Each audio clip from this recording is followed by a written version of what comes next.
Good morning, bonjour, kwe, wache. I want to begin this morning by thanking the incredible work of the Parliamentary Budget Office. They have consistently exposed the systemic negligence and denial of service in First Nation communities through their excellent report that they did on the denial of rights to children in the education system. Their analysis on the ongoing water crisis that is continuing today, and if the Prime Minister had listened to the Parliamentary Budget Officer, we would not be in the nightmare that we are at Niskandaga, at Ibamtung, at Attawapiskat, at Bearskin Lake, at so many other communities. But I'm here today regarding the Parliamentary Budget Officer's report on the government's obligations now through the Human Rights Tribunal for their systemic refusal to respect the rights of First Nation children. So what does the report tell us? The report tells us that when it comes to the denial of rights to First Nation children, for this Trudeau government, money is no option. What is very clear is that the government had an opportunity in 2016 when the Human Rights Tribunal found Canada guilty of systemic and racist discrimination against the most vulnerable children in the country. The Prime Minister had the opportunity then to do the right thing and sit down and negotiate a solution. And we remember the Prime Minister said, we accept this ruling. We won't challenge it. But that was a lie.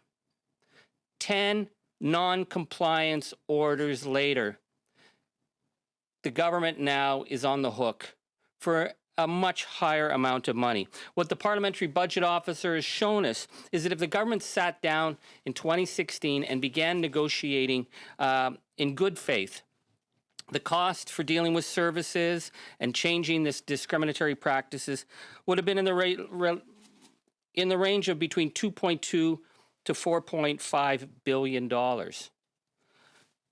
But the government didn't do that.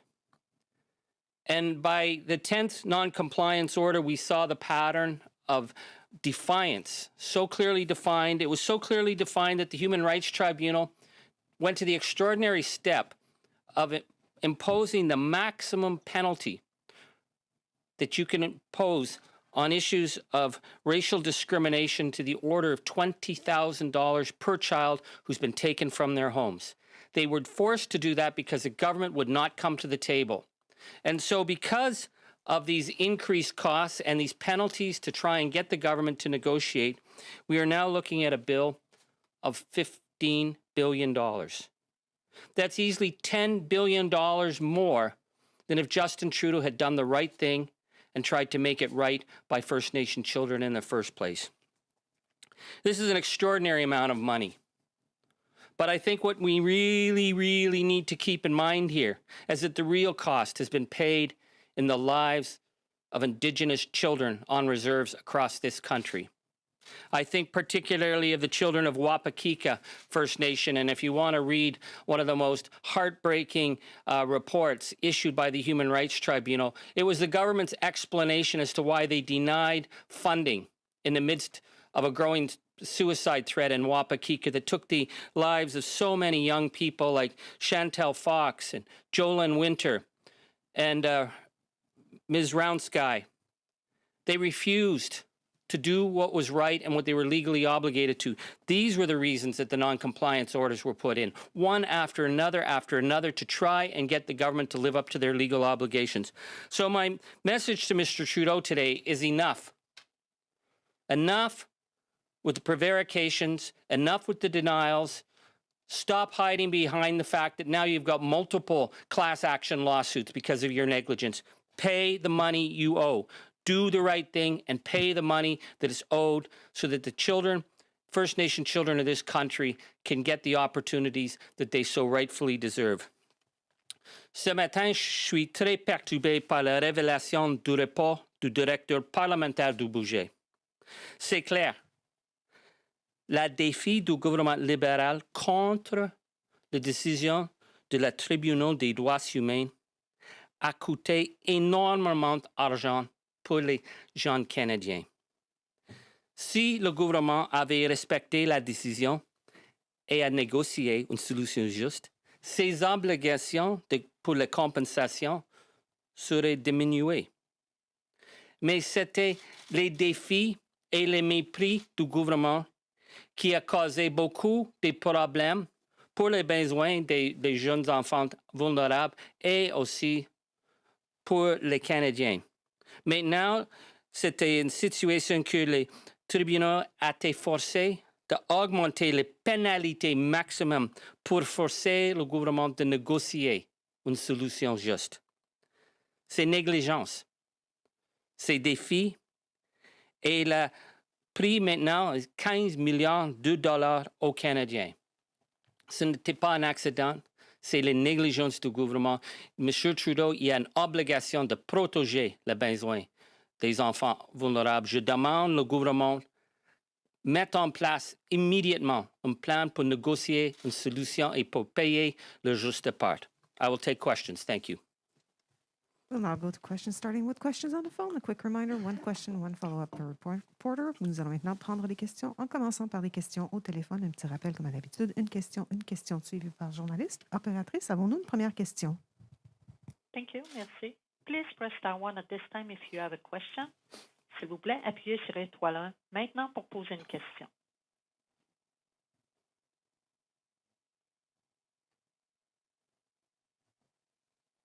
There are no questions registered at this time. Nous n'avons pas de questions pour le moment. I would now like to turn the meeting back over to you.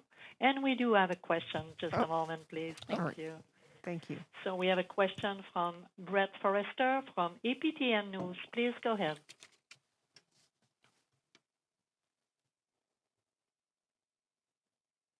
Your line is open. Please go ahead. Sorry about that. I was on mute. Back in 2019, the federal government pointed to the cost of complying with the CHRT order, and they said it could rise to $8 billion. And they said this figure could cause irreparable harm to the government. And that was one of the reasons why they wanted to have this tribunal compensation order quashed.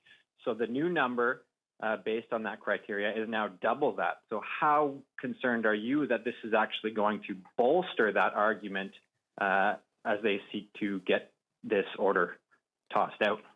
Well, it's pretty clear that the denial of rights to First Nation children is the oldest con in Confederation. And I think Mr. Trudeau must feel very comforted that Duncan Campbell Scott's looking down from whatever hellhole he's in and saying, good work, boys, good work. Hold the line. Do not do the right thing here. What we saw in the Parliamentary Budget Report was that the government was continually overestimating the number of children that needed to be compensated. They were doing this consistently. They were double and triple and quadruple counting some of the same children to say, oh, these costs are just too high for us to pay. Now they're saying, well, we can't pay that because we actually want to do the right thing and pay out on a massive lawsuit. We now have a couple of lawsuits in place. But what we saw is that, according to the Parliamentary Budget Office, if they'd done the right thing in the first place, the cost would have been in the area of about $2.2 to $4.5 billion. The Parliamentary Budget Officer is now saying, because of all the maximum penalties that have had to been put against this government, the costs are going to be much higher. So my question to Mr. Trudeau is, how much money is he willing to spend to keep children from having their most basic rights met in this country? Follow-up? Yeah, thanks. You know, another one of those arguments by the government against this compensation order is that it was kind of a class action by another name, that the CHRT statutes don't really permit this kind of broad settlement. You know, someone who received a relatively mild denial of services would still receive $40,000, just like someone who was taken from their home and suffered a great deal of other abuse. And that's kind of one of the arguments that they've put forward. What do you make of that argument that they say that they continue to make, that this needs to be settled through one of the class actions? Well, what we saw is that the government told the Canadian people they would support the Human Rights Tribunal, and then they defied it, they undermined it, and then they actually tried to have it thrown out. They have targeted Cindy Blackstock. They have spent millions on legal fees. And throughout it has been predicated on their bottom line is that they get to decide what money they will spend on First Nation children, whether they're going to spend money or not. And the tribunal worked with them time and time again. This is the reason there are 10 non-compliance orders, is that if the government had sat down and said, yes, there is systemic discrimination, and we will fix that, we wouldn't be looking at this situation now. And we also may not be looking at the multiple class action lawsuits that are pending the government. We've also seen that the government has tried to replicate what they did with the St. Anne's survivors. They're saying, oh, well, we want to hear from them. We want them to tell their story. They want to put children on the stand just like they did to their grandparents and force them to testify whether or not they suffered this amount of abuse or that amount of abuse, and then let the government and the Justice Department lawyers set up their little boxes as to whether those children deserve it. And the Human Rights Tribunal rightly said, no, this is wrong. Your refusal to negotiate, your refusal to even admit that there's ongoing discrimination has resulted in the tribunal being forced to issue the maximum penalty for racist discrimination that's available in Canada, and that is what the government has to pay. But will this government pay? At this point, we still see an attitude of defiance, and I encourage you to listen to Minister Mark Miller very closely, who pretends he's some kind of life coach to all these children. He says, yes, we admit there was historic discrimination. The ruling isn't on historic discrimination. It's a ruling on ongoing discrimination. Until the government admits that their policies are still discriminatory, they will continue to defy the children. Operator, next question. Thank you. Merci. The next question, la question suivante est de Hélène Bosetti, la Coop de l'information. Please go ahead. Oui, bon, hello, Mr. Angus. I just wanted to ask you a question about the firearms.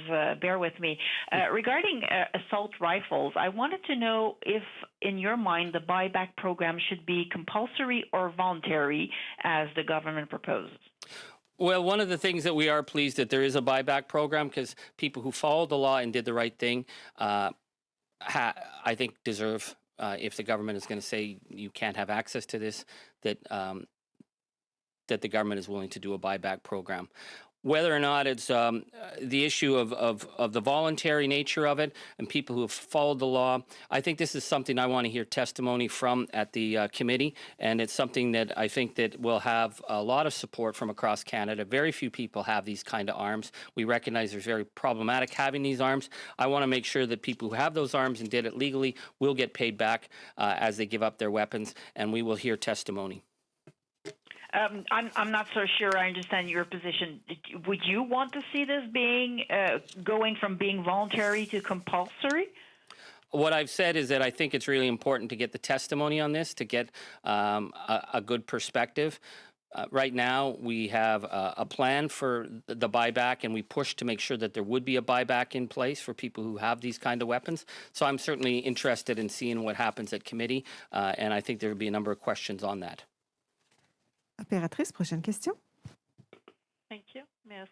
There are no further questions at this time. Nous n'avons plus de questions pour le moment. So Thank we'll now you. take questions in the room. Man? Good morning, Mr. Angus. This is Mana Hamidi with the Canadian Press. I want to ask you about the government, Mr. Miller, challenge to the tribunal order in September, where it's ordered the government to expand the eligibility for Jordan's principle. The government is challenging this order under what Minister Miller says it's because of some concerns about the jurisdiction of the tribunal to give the First Nations the power to say who are the members of their own nations. So, do you think that there is a more like the cost of the expanding the eligibility for Jordan principle is the actual reason behind this challenge, not the jurisdiction issue with the jurisdiction concern that the government is raising?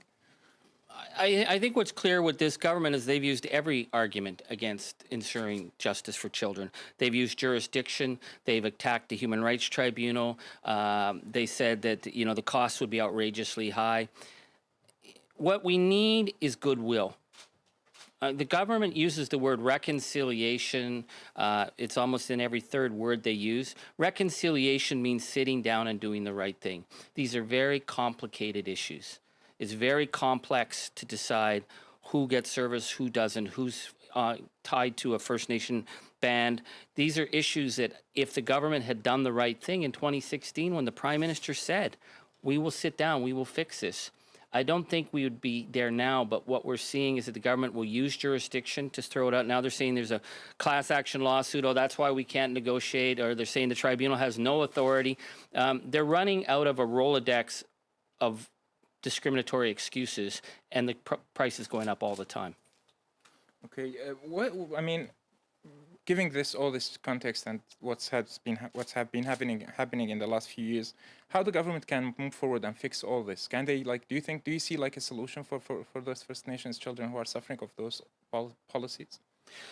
I think the Human Rights Tribunal ruling is a watershed moment in Canadian history, and there's no going back from that.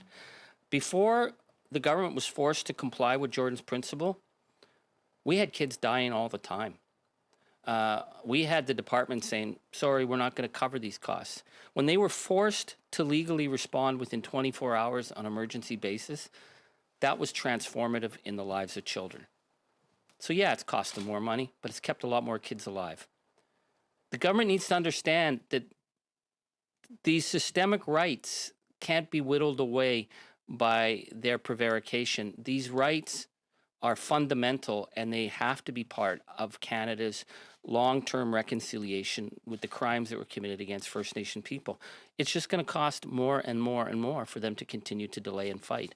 But already, what the Human Rights Tribunal has done has transformed multiple lives across this country. David? Hey, so Mr. Angus, what are you calling on the government to do right now? Not when like this court situation gets resolved. What are you calling on the government to do right now? We are calling on Justin Trudeau to do what he promised to do in 2016. He said he would accept the tribunal ruling. He said he would do the right thing. He's not done that. We're 10 non-compliance orders later. We're multiple legal battles. We're saying stop this. Sit down and negotiate a reasonable solution in good faith. And we haven't seen any good faith yet. If the Prime Minister did that, I think he would gather a lot of support. And I would say if he continues not to, he's going to continue to lose. I mean, this government is like, they've had more defeats on legal battles with First Nations, I think, than anything we've seen in recent memory. They lose time and time again at the tribunal. Do the right thing and negotiate. And what impact have you been seeing on young people who've been waiting for this compensation and haven't seen it, who've been left out? Well, the issue in terms of what the government is now forced to do in terms of medical support on the Jordan's principle has been extraordinary. I've seen dire crisis situations that would have dragged on now have to be resolved because they're legally obligated. The issue of the ongoing crisis in foster care is really, really hard to describe to someone who's never seen it, because these are like gulags of hopelessness. Children are taken from their families. They are disappeared, literally disappeared into a culture where they never come back from. The abuse that they suffer. I met with some of the children who were involved recently in one of the big reports on the amount of suicide deaths we had from foster care. It's just unconscionable that this happens in our country. And that's the reality. I mean, there's so many children's faces that I've seen who deserved better and never got it. Never even got access to service because the government wouldn't spend the money. It's paid in their lives. We'll check on the phone if there is more question, operator. There are no questions registered at this time. Nous n'avons pas de questions pour le moment. And this concludes the press conference. Ceci met fin à la conférence de presse. Merci. Merci.